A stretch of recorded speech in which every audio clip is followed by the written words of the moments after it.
నమస్తే. మనం ద్వారకా గురించి కొన్ని విషయాలు తెలుసుకుందాం. మన 2 రోజుల క్రితము మోడీ గారు ద్వారకాలో స్కూబా డైవింగ్ చేసి ఒక సంచలనం క్రియేట్ చేశారు. అసలు ఈ ద్వారకా గురించి మనకందరికీ మన పురాణాల్లో, మన మహాభారతం టైంలో కూడా కృష్ణుడు అక్కడ బస చేస్తే, అక్కడ రాజ్యం షిఫ్ట్ చేసుకుంటే తర్వాత అది సముద్రం పొంగి అది మునిగిపోయింది అని చెప్పి మనం అందరికీ చాలా వరకు మనకందరికీ తెలుసు.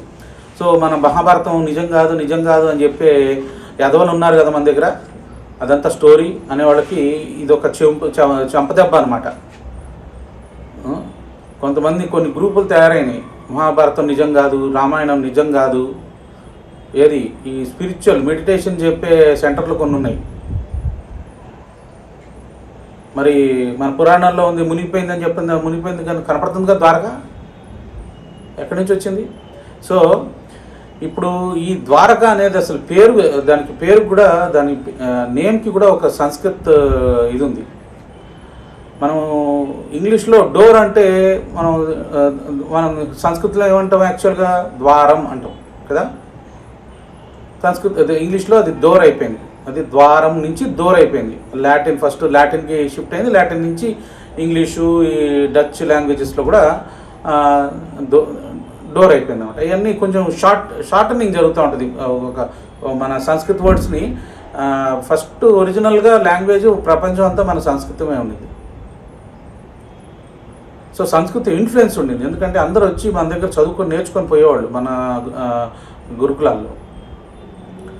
అందుకని మనల్ని విశ్వగురు అనేవాళ్ళు, ఎందుకంటే అందరూ వచ్చి ఇక్కడ చదువుకొని పోయేవాళ్ళు. సో ఈ ద్వారకాని మరి ఎందుకు వచ్చింది, ఈ ప్రాంతానికి ద్వారకాని ఎందుకు వచ్చింది అని అంటే, మన దేశానికి భరత ఖండానికి కానీ మన భరతవర్షానికి ద్వారం అనమాట. అంటే అది ఎంట్రీ పాయింట్. బోట్స్ వచ్చి అక్కడ ల్యాండ్ అయ్యి నావిగేషన్లో, అంటే ఈ వేరే ప్రాంతాలకి, మన దేశంలో ప్రొడ్యూస్ అయిన గూడ్స్ని వేరే ప్రాంతాలకి తీసుకెళ్ళటానికి ఈ పోర్ట్స్ని వాడారు. డీప్ సీ పోర్ట్ అది, ఇది ద్వారక. మన భారతవర్షానికి అది ద్వారం కాబట్టి ద్వారకా అని చెప్పని దానికి పేరు వచ్చింది. అయితే ప్రపంచం అంతా మన దేశం నుంచి అమెరికాస్ వరకు కూడా పురాతన కాలంలో నుంచి సమయం నుంచే అంత ప్రపంచం అంతా తిరిగేవాళ్ళు. మనం దీన్ని మొత్తం కలిపి ఒక జంబూ ద్వీపం అని అంటాం. మన సంకల్పంలో పొద్దున మన సంధ్యావందనం చేసేటప్పుడు జంబూ ద్వీపే అని అంటారు. అసలు యాక్చువల్గా ఈ వాటర్ ఇప్పుడు మనం ద్వారక మునిగింది కదా, అలా ప్రపంచంలో అన్ని సీ కోస్ట్ లైన్స్ మునిగినాయి. మరి ఏ రీజన్ తోటి మునిగింది అనేది మనకు తెలియదు. మేబీ ఏదైనా యాస్ట్రాయిడ్ ఏదో వచ్చి మంచు ప్రాంతాల్లో కొడితే అది మంచు కరిగిపోయి వాటర్ లెవెల్స్ పెరుగుండొచ్చు బేసికల్గా. సో మనకి అట్లా ఆ వాటర్ లెవెల్ పెరిగితే మొత్తం భూమి చుట్టూత ఈ ద్వీపం, జంబూ ద్వీపం మొత్తం చుట్టూత పెరిఫరీలో వాటర్ లెవెల్ పెరిగేటప్పటికి కొన్ని ఐలాండ్స్ ఫామ్ అయిపోయినాయి. ఇప్పుడు ఫర్ ఎగ్జాంపుల్ రష్యా నుంచి సన్న ఒక డిస్టెన్స్ ఉంటుంది, ఏది అమెరికాకి, అలాస్కాకి. అది యాక్చువల్గా మనం కొంచెం నీళ్ళు తగ్గితే యాక్చువల్గా అది కనెక్టెడ్ ల్యాండ్ లాగా ఉండేది. సో అమెరికాస్ కూడా కనెక్టెడ్గా ఉండేది. అంటే సో ఇది మొత్తం కలిపి ఒక జంబూ ద్వీపం.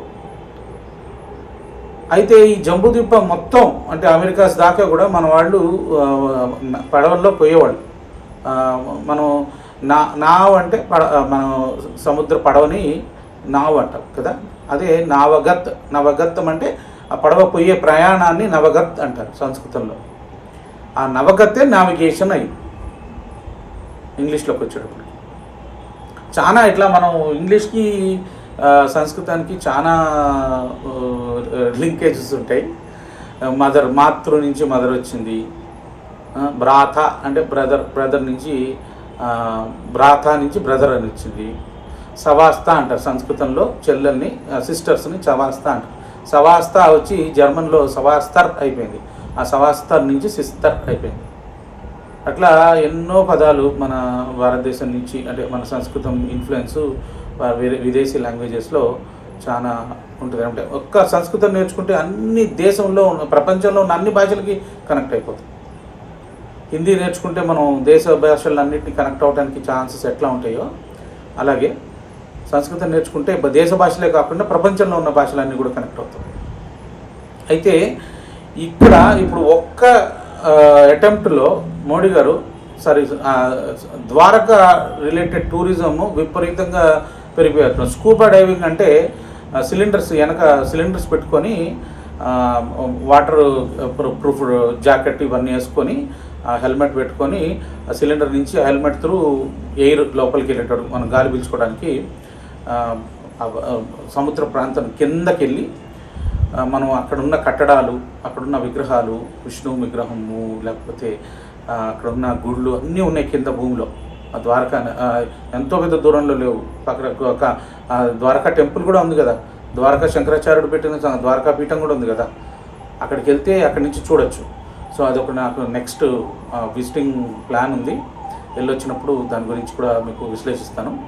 అయితే ఈ మహాభారతం సమయం కూడా ఎప్పుడు జరిగింది అనేది చాలామంది ఒక్కొక్కళ్ళు ఒక్కొక్క రకంగా చేస్తూ ఉంటారు. కానీ మ్యాక్సిమం నెంబర్ ఆఫ్ స్కాలర్స్, మన ఇండియన్ స్కాలర్స్ మహాభారతం టైము 3106 BCనో చెప్తారనమాట. బేసికల్గా 3100 సమ్ టైం. రామాయణం వచ్చేసి 5500 BC, అంటే ఇప్పటికి 7500 సంవత్సరాలు అయింది. మహాభారతం వచ్చి జరిగి 5100 సంవత్సరాలు జరుగుతుంది కంప్లీట్ అయింది.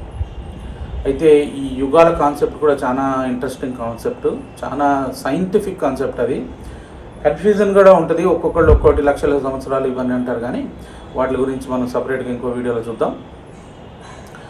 అయితే ప్రతి ఒక్కళ్ళు కూడా సమయం దొరికినప్పుడు ద్వారకా వెళ్ళి కిందున్న కృష్ణుడు నిర్మించిన ద్వారకా